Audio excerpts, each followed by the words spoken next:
Rosanna Crawford was born and raised in Canmore.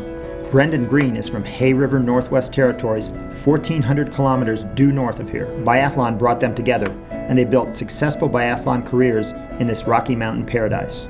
Both have overcome health problems. Rosanna had heart surgery in 2009, Brendan major back surgery, but they came back to record career best results in 2015. After 10 plus years in biathlon, they remain passionate about their sport, their home, and coffee. What's been the most fun this week anyway?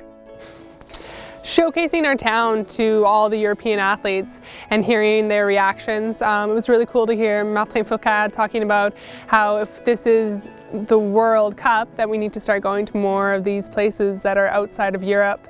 So everyone is just really excited to just come out and watch and see these superstars ski around in spandex. I think what's been really special for me is having so much family and familiar faces in the crowd. That's a pretty rare thing for us when we're always in Europe. So I come from like a 16-hour drive straight north, and I've probably had about, my whole family came down. Some of my first biathlon coaches and ski coaches came down to watch the races. So that's been really special for me. Do you guys ever feel isolated training here during the summer, so far from the quote biathlon centers of the world? Personally, I kind of enjoy it. Like, we're on the road so much in the year. All winter we're in Europe, right? So I don't know, I'm kind of happy to be home and doing my own thing, staying in our own house, sleeping in our own bed. I enjoy that personally. I'm sure there's others that do feel that way, but I kind of like, yeah, I like having this as my playground. It's great.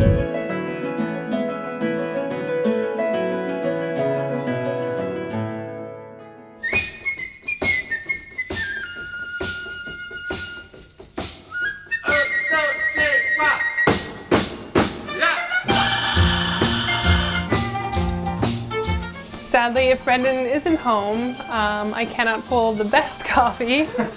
I do need him around until I learn it myself, but... So that's the reason you keep him? That's true, it is.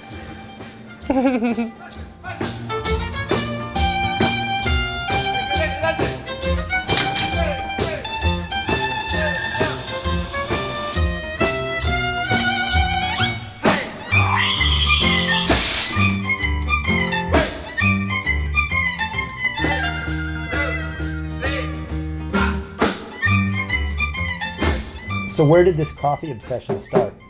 For sure, too much time in Europe, you get exposed to this amazing food and coffee culture, and so we kind of get spoiled and come back to Canmore, which is where it's definitely getting a bit bigger here in Canmore, but we were doing French press in our house sort of thing. Brendan and our teammate Scott Para sort of got more and more passionate about it and exploring more and more options. Yeah, so teammate got a machine, tried some of his coffees, and we're just like, whoa, we gotta get in on that as well. Is this a nice step away from the daily grind of sports? It's something else to put your focus on. For sure for Brendan, I've been able to find other stuff with my dog. I spend a lot of time with her, and I have family so close. But this gives Brendan something else that he can kind of put his focus to other than biathlon. Sunday's usually our rest day in the summertime. So we have a sourdough pancake recipe, so we'll enjoy those, and we'll usually drink 6 to 10 coffees. It's a bit of an exaggeration. The shooting streak last year, Brendan, tell me about that. Shoot clean over that many consecutive races, you definitely need a bit of luck, absolutely. It started in route holding. Route holding, when conditions are right, I think it's one of the easier ranges. So I think I did 4 races, 50 shots. I think I missed my 57th shot or something like that. What was your best day in biathlon? In like the most recent years would have been Hawk Filson last year. I had a pretty crummy sprint. I hit 9 for 10, but I was 34th. And then the next day was something I haven't felt in a while on the skis.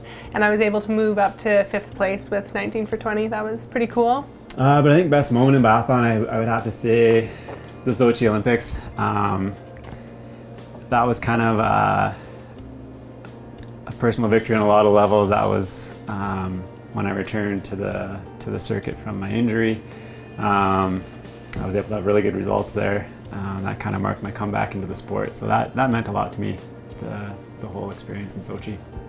What's the main topic of conversation in his house? Is it biathlon or is it something else usually? Of course, it definitely comes into our daily conversation, but we do try and steer away from it from time to time to make sure that it's not all consuming in our life. Yeah, I think it's probably less than people would think. Yeah. I mean, we do, the men and women in Canmore, we all train together, so that means Rosanna and I were on like the exact same schedule. So we're together almost like every second of every day. So I think when we get home, we move on to other things. Rosanna, can you give me a little bit about the grandmother's ring? And did you wear it in the race today? I did wear it in the race today. I have it on now as well. So she had 6 kids, so it has each of their birthstone in it. It's just been something that's been passed back and forth between Chandra and I at different big level events. I wore it at World Juniors in Canmore. Chandra and I both got to wear it at the 2010 Olympics, and then again in Sochi. It's just nice to have a little piece of home when you're so far away from it. Curling, figure skating, or hockey? Ooh. Hockey. Oh, I love figure skating. It's so impressive. I couldn't imagine doing some of the things they do out there on the ice. The Alps or the Rockies? That's a tough one. I think we spend so much time in the Rockies, like, sounds crazy, but after a while, I think we kind of like... Get desensitized? Yeah, the scenery kind of becomes complacent. So when I go to the Alps, I'm just like blown away, but... We've spent quite a bit of time in Dobiaco, so we love the Dolomites. They're pretty fantastic there. But in the long run, I would choose the Rockies. Your 3 favorite things? My dog, cross-country skiing, and knitting. At the moment, definitely into the coffee. I love climbing on skis, big hill climbs. Boo. And number 3, Rosanna. Aww. Yes, Thanks. made the cut.